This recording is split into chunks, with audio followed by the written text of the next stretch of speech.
అల్లు అర్జున్ గారు నిన్న ముఖ్యమంత్రి గారు అసెంబ్లీలో ప్రస్తావించిన తర్వాత మీరు ప్రెస్ మీట్ పెడతారనంటే పశ్చాత్తాపంతో ప్రెస్ మీట్ పెడుతున్నారని చెప్పి నేను అనుకున్నా. ఎందుకంటే సంధ్యా థియేటర్ సంఘటన జరిగిన తర్వాత ఆ సంఘటన మీ దృష్టికి వచ్చిన తర్వాత కూడా మీరు ఈ రకంగా మూవీ ఎప్పటి వరకు చూసిర్రు, ఎప్పటి వరకే క్లాప్స్ కొట్టిర్రు, వెళ్లేటప్పుడు మీరు అభివాదం తెలుపుకుంటూ వెళ్ళినరా లేదా మీరు ర్యాలీగా వెళ్ళినరా, చాలా క్లియర్ గా ఫుటేజెస్ కనబడుతున్నాయి.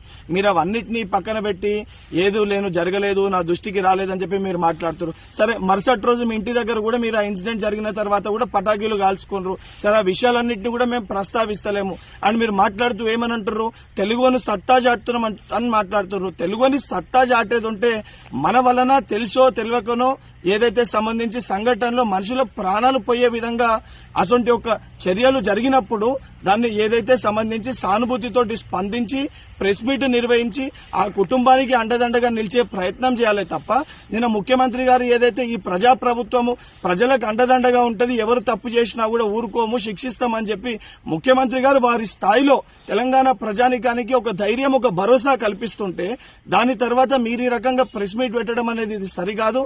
ఇప్పటికన్నా మీరు మాట్లాడిన మాటలపైన మీరు ఆత్మవిమర్శ చేసుకుని మీరు మాట్లాడిన మాటల్ని వెనుకకి తీసుకోవాలని చెప్పి డిమాండ్ చేస్తున్నా.